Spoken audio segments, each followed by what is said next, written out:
Baik, saya Imai Ashabul Maimanah dengan NIM 2014-20089 akan membahas materi mengenai sejarah berdirinya Bank Vistoria Syariah. PT Bank Vistoria Syariah didirikan untuk pertama kali dengan nama PT Bank Swaguna berdasarkan Akta Nomor 9 tanggal 15 April 1966.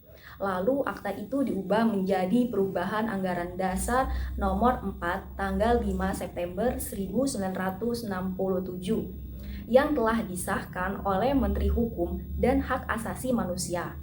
Berdasarkan surat keputusannya pada tanggal 7 November 1967 dan telah terdaftar pada perusahaan di kantor Panitera Pengadilan Negeri 1 Cirebon dengan nomor 1 dan 2 tanggal 10 Januari 1968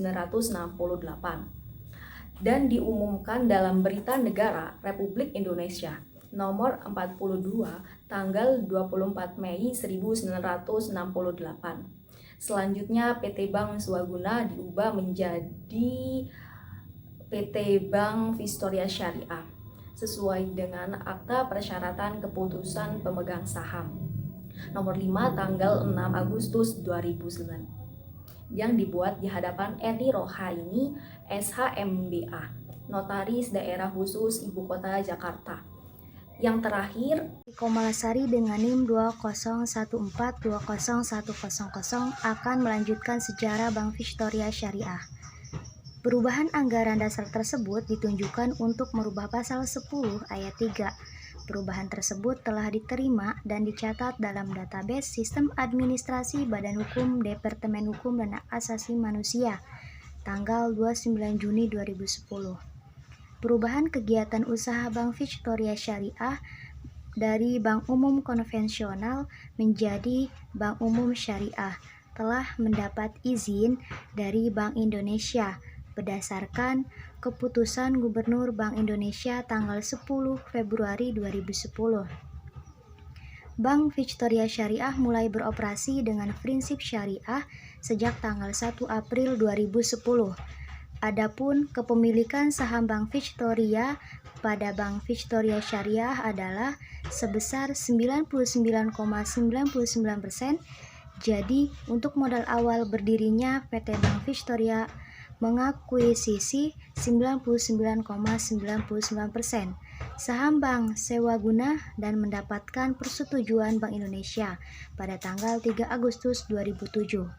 Modal awal disetorkan oleh bank menjadi 90 miliar pada bulan September 2007.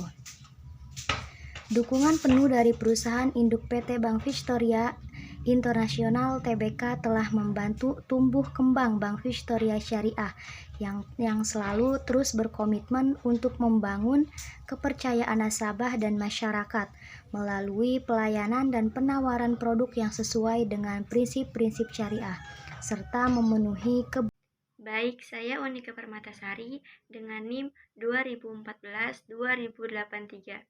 Di sini saya akan menyebutkan struktur organisasi Bank Vistoria Syariah. Struktur organisasi Bank Vistoria Syariah itu ada RUPS, Dewan Komisaris, DPS, Direksi, dan SPI. Kabag HRD, di bawahnya ada bagian umum dan teknisi, driver, security, dan office boy. Kabag marketing, di bawahnya ada akun official funding, akun official financing, dan remedial. Kabag operasional, di bawahnya ada teller, back office, customer service, dan admin pembiayaan pos.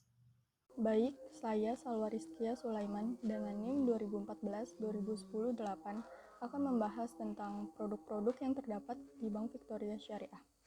Bank Vistoria Syariah memiliki berbagai macam produk serta jasa yang dapat dinikmati dan dimanfaatkan oleh masyarakat umum.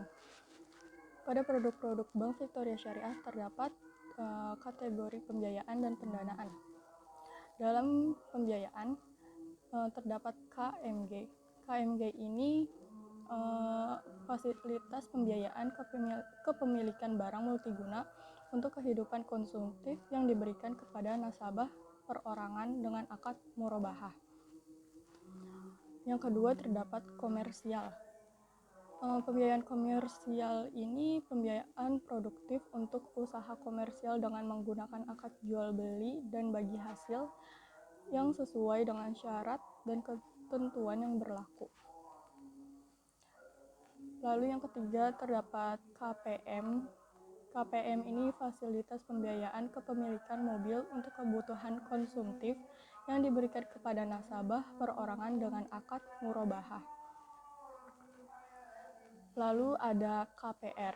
KPR ini pembiayaan kepemilikan rumah untuk perorangan dengan akad murabahah. Lalu ada UKM.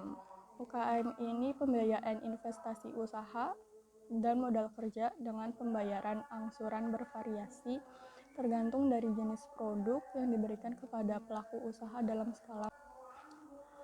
Lalu selanjutnya itu masuk ke pendanaan. Di dalam pendanaan ini terdapat giro. Giro merupakan rekening untuk nasabah perorangan maupun badan hukum yang memiliki fasilitas cek dan biliet giro dengan akadnya berupa wadiah. Lalu terdapat giro prima. Giro prima ini diperuntukkan untuk segmen perusahaan dengan akad mudharabah yang mendapat bagi hasil tiring sesuai dengan saldo harian nasabah. Selanjutnya ada simpanan pelajar. Simpanan pelajar ini tabungan untuk siswa yang diterbitkan secara nasional oleh bank-bank di Indonesia dengan syarat yang mudah dan sederhana serta fitur yang menarik dalam rangka edukasi. Lalu ada juga tabungan fee bisnis. Tabungan fee bisnis ini jenis tabungan dengan prinsip mudharabah, diperuntukkan bagi nasabah perorangan dan perusahaan yang mendapatkan bagi hasil setara deposito. Lalu selanjutnya ada tabungan fee plan. Tabungan fee plan jenis tabungan dengan prinsip mudharabah yang penarikannya memiliki jangka waktu sesuai kesepakatan dengan nasabahnya. Lalu ada tabungan fees hadiah ekstra. Tabungan ini diperuntukkan untuk perorangan dan perusahaan yang mendapat hadiah di muka sesuai keinginan nasabah. Lalu ada tabungan fees hadiah ekstra. Tabungan ini diperuntukkan untuk perorangan dan perusahaan yang mendapat hadiah di muka sesuai keinginan nasabah dengan penempatan nominal dana tertentu. Lalu ada tabungan fisya. Tabungan fisya ini simpanan dalam bentuk investasi syariah dengan prinsip bagi hasil yang saling menguntungkan. Lalu ada juga tabungan fisya payroll. Tabungan fisya payroll ini jenis tabungan yang menggunakan akad mudharabah dan diperuntukkan untuk pembayaran payroll karyawan. Itulah jenis-jenis produk dan jasa yang terdapat di Bank Victoria Syariah. Sekian dari saya. Wassalamualaikum warahmatullahi wabarakatuh.